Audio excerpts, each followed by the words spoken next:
Bonjour, j'espère que vous allez bien. J'espère que vous avez passé un bon mois de mai.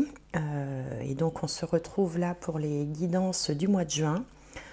Pour ma part, le mois de mai a été un peu triste puisque j'ai perdu quelqu'un de très proche. Ça n'était pas prévu et du coup je comprends mieux la guidance pour les béliers du mois de mai.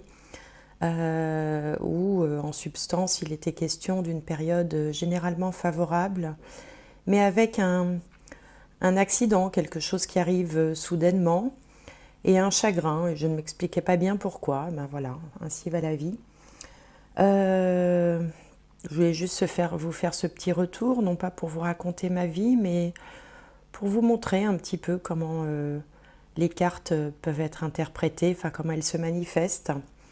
Voilà, bon. J'espère que pour vous tout va bien.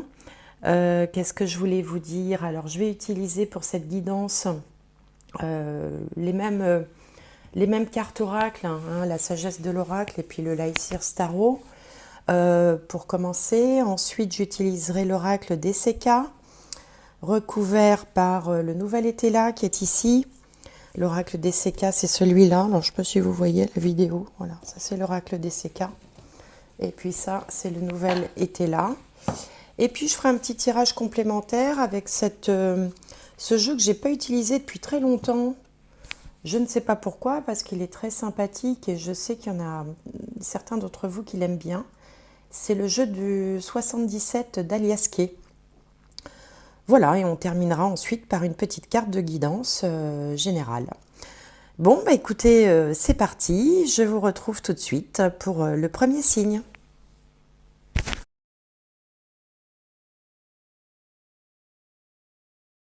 Alors, bah, le dernier signe du mois, les Verseaux. J'espère que vous allez bien.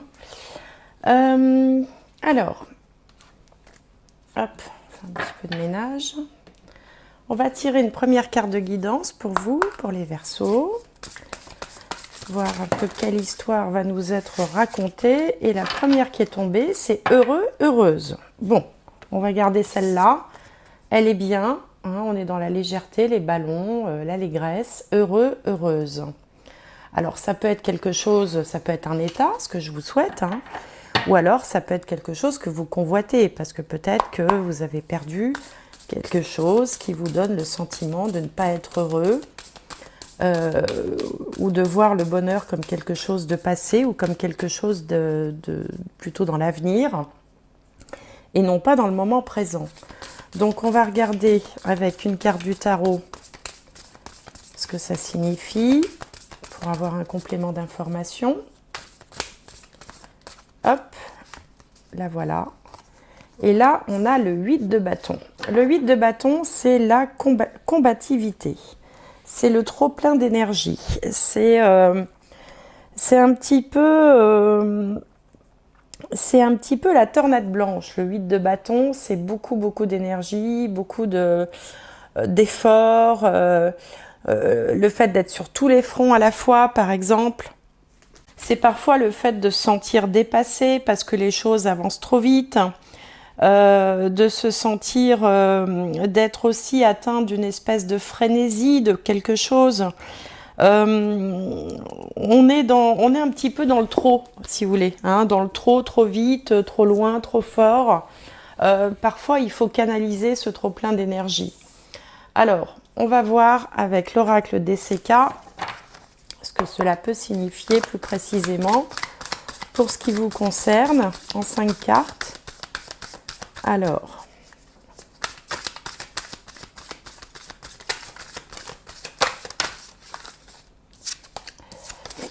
oui, pour ceux qui ont attendu cette vidéo, j'ai commencé les premières vidéos, je les ai publiées il y a plus d'une semaine.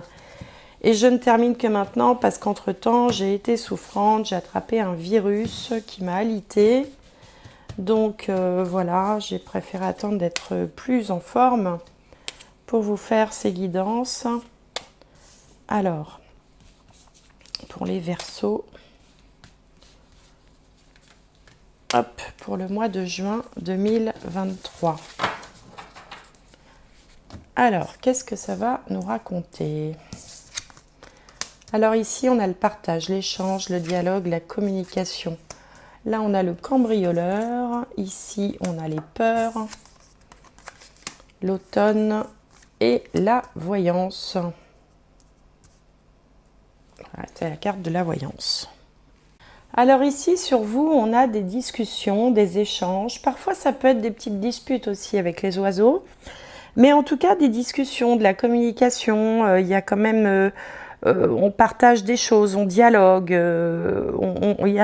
Il y a un lien avec l'extérieur. Il y a du dialogue, il y a de l'échange.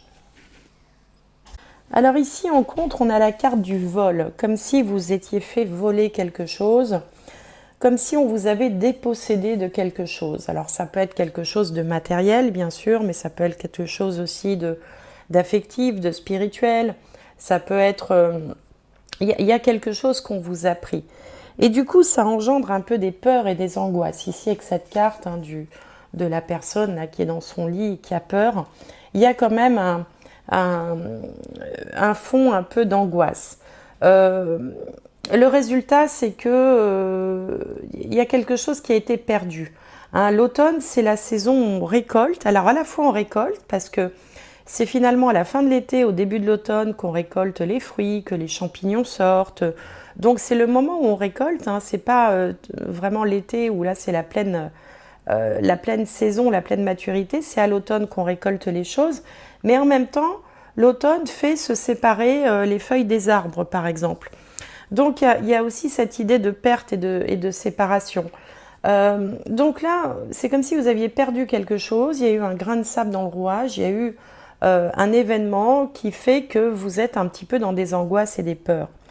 Et ce que vient nous dire ici, en finalité, la carte de l'ésotérisme, alors c'est non pas de vous précipiter chez votre voyante préférée pour savoir ce qui va devenir, mais plutôt d'essayer de trouver en vous des ressources dont vous n'estimez pas l'existence. C'est-à-dire que vous avez au fond de vous très certainement des capacités. Alors ça peut être des capacités, ce qu'on appelle couramment des dons, hein, de voyance, de médiumnité, ou tout simplement un goût prononcé pour tout ce qui est ésotérique. Mais ça peut être aussi une relation plus proche, une relation, on va dire, plus de proximité avec la spiritualité ou la religion.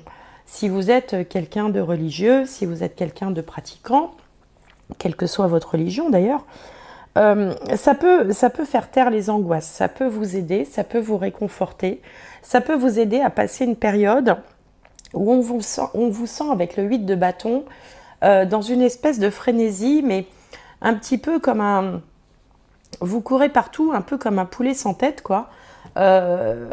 Et du coup, ça génère de l'angoisse, ça génère une espèce de mal-être qui n'est pas forcément très bon pour vous. Donc l'idée, c'est de se recentrer, c'est de se rapprocher de sa foi, de ses croyances, d'essayer de comprendre, de trouver une compréhension plus spirituelle, supérieure, on va dire, à ce qui vous arrive, pour pouvoir dépasser cette chose-là. Alors, bon, en même temps, ce qu'il y a de bien aussi, c'est que vous dialoguez quand même, hein, vous n'êtes pas seul, mais on sent quand même pas mal d'angoisse en ce moment chez vous, pour vous les Verseaux. Alors, on va recouvrir avec le nouvel été là, pour essayer d'en savoir plus. Alors, ça peut être des petites ou des grandes angoisses. Hein. On a tous, à un moment donné, peur de quelque chose. Hein. C'est naturel, c'est logique. Sauf que ce qui n'est pas bien avec la peur, c'est que ça fait baisser les énergies. Quand on est dans la peur, quand on est dans le chagrin, quand on est dans les angoisses, comme ça, on fait baisser le niveau d'énergie. Et il faudrait essayer de lutter contre ça parce que, d'une part, parce que la peur n'évite pas le danger, et d'autre part parce que ça fait baisser les énergies et c'est jamais très bon. Donc il faut réussir à trouver des biais pour pouvoir sortir de ces peurs et remonter ses énergies. Alors ici on a l'excès, voilà. Là on a le bien-être. Ici on a le succès, la célébration, l'éloignement. et la grâce. Vous vous rendez compte, vous avez la grâce, la licorne, c'est une des meilleures cartes du jeu ici en résultat. Alors, en effet, il se peut que le parc, c'est aussi la vie sociale. Et là, on est en excès. Donc, peut-être que comment je pourrais dire ça si vous avez une difficulté, peut-être que vous êtes trop dans le fait de partager, de le diffuser, d'en parler. Enfin, il y a un côté excessif dans votre attitude en ce moment. Et en contre, on a le bien-être. Donc ça veut bien dire que ce qui vous a été enlevé ou la difficulté que vous avez traversée, la problématique que vous rencontrez, quelque part vous prive d'une forme de bien-être. C'est-à-dire qu'en étant dans l'excès comme ça en permanence, forcément on n'est pas dans des énergies équilibrées. Alors la bonne nouvelle ici, c'est que sur les peurs, les angoisses, on a le succès. Donc vous allez être capable, vous allez réussir à surmonter ça, à fêter quelque chose. Il y a sûrement une prochaine victoire à la clé, puisque ici, cette carte s'appelle la célébration. Donc on va fêter quelque chose et puis il y a un succès, donc il y a une victoire. Donc ça ne sert à rien d'avoir peur, parce que de toute façon, il va y avoir une bonne nouvelle qui va venir là-dessus. Ici, on a l'éloignement, le désert, donc tout ce qui pouvait vous évoquer la solitude, tout ce qui pouvait évoquer la perte de quelque chose, va finir par partir, par s'estomper, par s'éloigner, pour laisser place à la grâce. La licorne, c'est un animal merveilleux, un animal fantastique, auprès duquel on peut demander à bénéficier d'un tour de magie. Vous voyez, un peu comme la bonne fée qui, d'un coup de baguette magique, va vous apporter quelque chose de merveilleux. Eh bien, c'est ça que vous allez obtenir, sûrement en gardant la foi ou en ayant la foi. Et ça va vous permettre de fêter une victoire. L'important ici, c'est de continuer à y croire, c'est d'essayer de faire taire ses peurs, parce que de toute façon, le succès est annoncé et vous allez retrouver cet état de heureux, heureuse que vous convoitiez, que vous pensiez peut-être avoir perdu et que vous allez retrouver ici avec la magnifique carte de la grâce, la licorne, qui vous attend en finalité. Donc c'est vraiment un très beau tirage et si vous avez connu des difficultés, eh bien écoutez, avec ça, les choses devraient nettement s'arranger, parce que la grâce, ça veut quand même bien dire ce que ça veut dire, quoi. Être touché par la grâce, c'est quelque part être touché par le divin. Alors, on va regarder maintenant avec le 77 d'Alias Kay. Alors, je vais faire un petit tableau en 9 cartes. Ça faisait longtemps que je n'avais pas utilisé l'Alias Kay.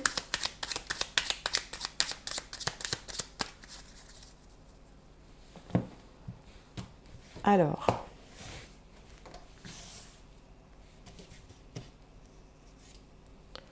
hop, en 9 cartes.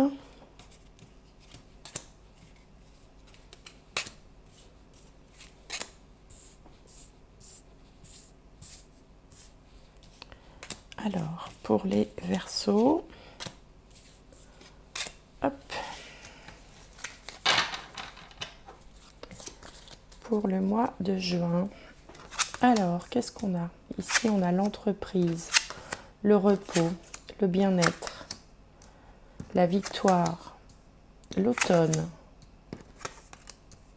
l'obscurité, l'amour, l'homme et la femme. On a l'homme et on a la femme, on a les deux ici. Alors ici, au centre du tirage, on retrouve les feuilles qui évoquent l'automne, dont je vous parlais dans le tirage précédent, puisque souvenez-vous, ici, on avait le champignon, qui est la carte de l'automne dans le jeu DCK. Donc on est entre cette période de moisson et cette période aussi de séparation, avec des choses qui n'ont plus lieu d'être et qui s'en vont. Alors on voit aussi que vous pouvez entreprendre une espèce de cure de vitalité ou de bien-être, avec le lit qui symbolise le repos et l'arbre qui symbolise la santé et le bien-être. Donc entreprendre une cure de vitalité, une cure de bien-être, peut-être prendre un peu plus soin de soi, faire plus attention à soi. Alors on voit qu'il y a une victoire, ici on a la grande victoire, et puis il peut être question aussi d'une relation sentimentale entre un homme et une femme, puisqu'on a ici la carte de l'amour, la carte de l'homme et la carte de la femme. Donc bien sûr, c'est assez simple de faire la liaison entre ces trois cartes. On peut aussi, pour une femme, là, il peut être question d'un mieux-être avec l'arbre qui symbolise la santé, après une période peut-être un peu difficile, un peu d'obscurité. Mais sur la même ligne, on a la victoire, donc on a quand même, on a quand même cette idée de redynamisation, de revitalisation aussi, qu'on avait d'ailleurs avec le 8 de bâton, puisque je vous disais, le 8 de bâton, c'est un trop-plein d'énergie. Donc il est question de retrouver une forme d'équilibre, après une période peut-être un peu frénétique, de retrouver une forme d'harmonie, aussi bien au niveau du corps qu'au niveau de sa vie, au niveau de son relationnel, au niveau de tous les équilibres en fait des grands domaines de la vie. Voilà, et au centre, la victoire, la moisson après une période d'obscurité, une période peut-être un petit peu difficile où on n'y voyait pas très clair, où on ne savait plus trop vers quelle direction aller. Bon, voilà ce que j'avais à vous dire pour cette deuxième guidance. Alors, on va tirer maintenant une petite carte de synthèse, ou un conseil, ou on va voir ce que va nous dire la carte. Pour les Verseaux, hop, la voilà. La disponibilité. Rendez-vous disponible au changement, un virage s'amorce. Voilà, donc être disponible au changement. Bon, effectivement, hein, un changement vers un mieux-être, puisqu'on va vers la carte heureuse. Donc, voilà le message pour vous. Hop, pardonnez-moi.